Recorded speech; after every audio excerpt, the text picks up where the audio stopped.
Is your low spend challenge automatically a failure if you almost spent $200 the first weekend?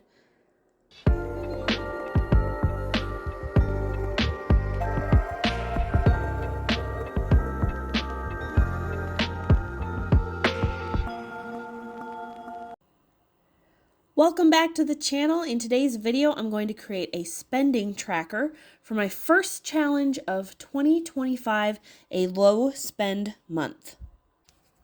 So we're going to speed through this first part mostly because I'm embarrassed. I'm trying to mark out a simple calendar, but apparently halfway across, I forgot how to count to 5 to map out my days.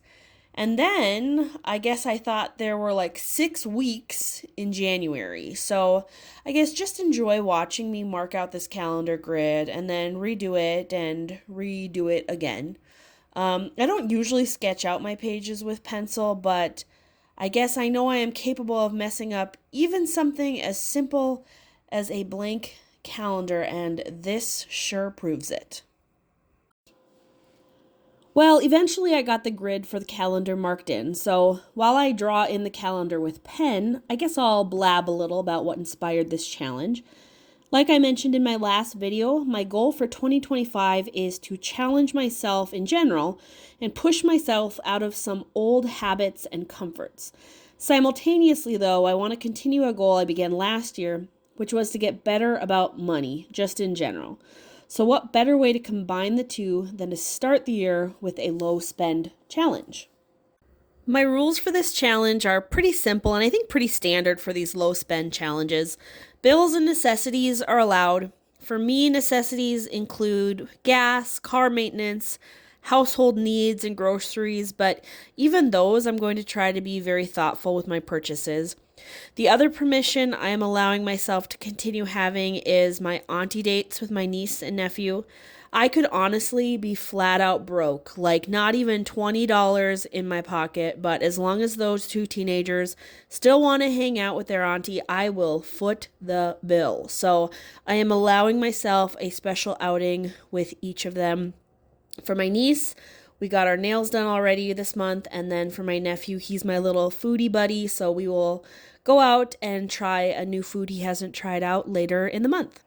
Prior to hitting record, the only planning I really did was dig around in my drawer of washi tapes to pick out this deep red and green color scheme. I start by putting the dates into the calendar, and for some unknown reason, going in reverse for the first 2 weeks before realizing how silly that was. And then I penciled in a title. I will fully admit that titles and fonts are my weakness when it comes to creating a pretty spread. And I think this spread will prove perfect evidence of that, regardless of if I pencil something in or plan out what I want that heading to look like.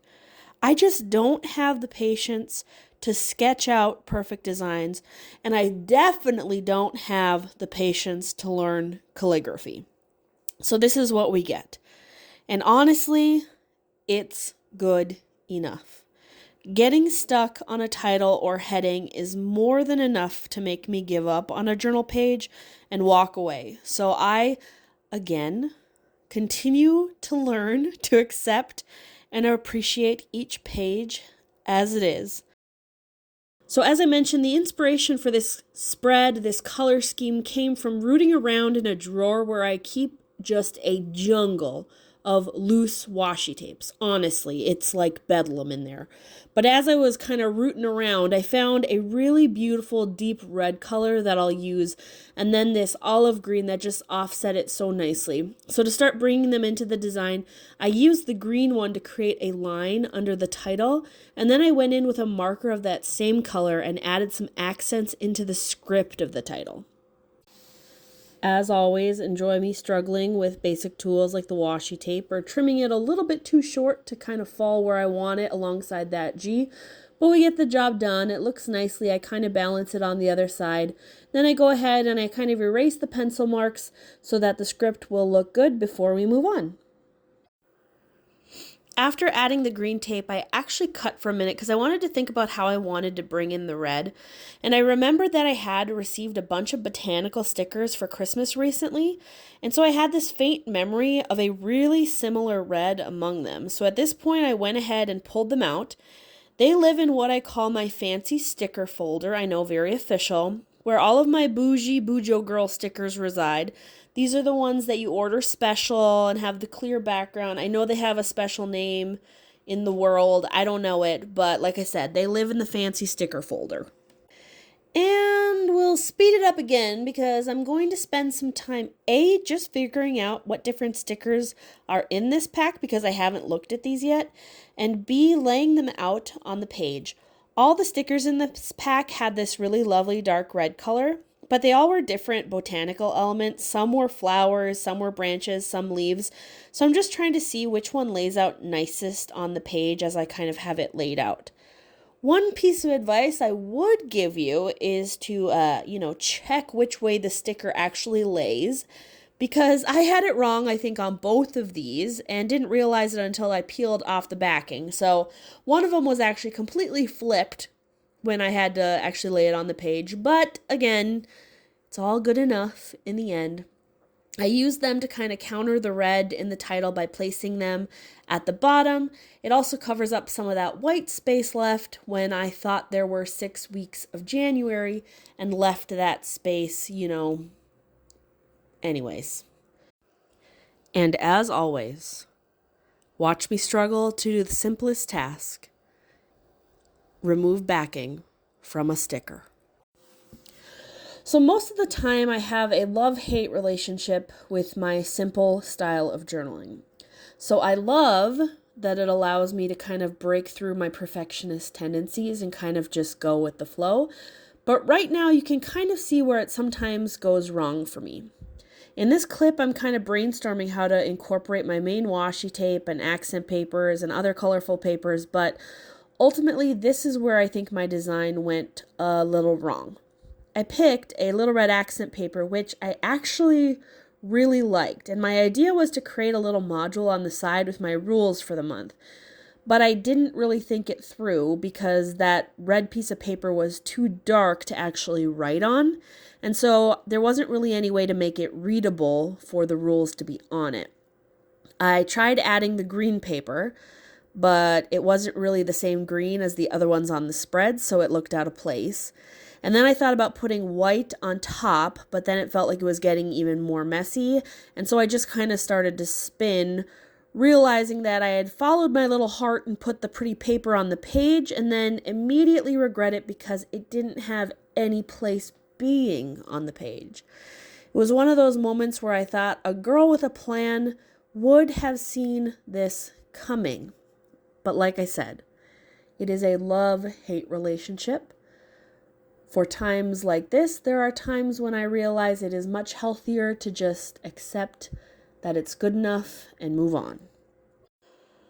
But ultimately, I was left in this situation with an awkward red box that no longer made any sense on the page. And what do we do when we don't know how to proceed? Cry and go to Starbucks? No, because we are doing a low spend challenge this month, and that would be counterintuitive.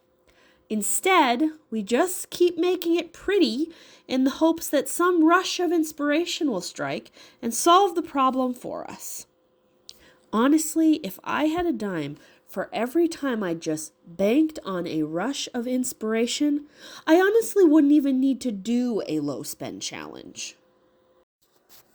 Well, as luck would have it, that inspiration never struck. Instead, I just clarified that I actually had meant to call it a low spend challenge all along, wrote that down really quickly on that space in a Sharpie marker because that was the only thing that was readable on that red, and honestly just moved on with my life. To finish out the accents of this spread, I continued adding some of the 3 washi tapes that inspired my design. I added a couple strips of the red and green tapes at the bottom of the red paper, and then I added the accent tape on the right to balance out everything happening over on the left. One thing that I think can be really intimidating for those starting out with creative journaling is designing a page. Fortunately, there are so many much more gifted content creators out there that can give you spreads you can just emulate, copy, mimic. But learning some really basic design principles can be a great place to start. Now, I used to be a yearbook teacher, so a lot of what I taught my kids gets applied to my journal. For instance, I'm adding this accent tape on the right to maintain, like I said, balance, symmetry, or another word for balance, is pleasing to the eye, so putting too much stuff on one side can seem disorienting and therefore unpleasant to look at. If you can find something to balance or counterbalance where you have a lot on the other side, like I have a lot on the left on this spread, it can look a lot nicer. The last thing or module I'm adding to the page is the rules I'm setting for the challenge. Now I have these fleshed out a lot more in my head, so I keep them pretty short and sweet on the page. I won't repeat them since I mentioned them earlier in the video, but I do add a note that I will designate any expenses as either a necessity or want, with necessities written in the green and wants written in the red. I'm hoping that this will create a nice visual of how I spent my money at the end of the month to help me kind of see how often was I leaning towards just purchasing necessities and how often did I kind of lean towards purchasing things I wanted but didn't really need. And that's how I made my first monthly tracker for 2025. I'm excited to see how this helps me keep a closer eye on my spending because let me tell you, girl needs to keep a closer eye. Who knows, maybe it'll become a monthly spread even. That is, if I can learn how to properly sketch out a calendar on the first try. Thank you for watching my second video. Remember to keep being joyfully creative, and I will see you soon.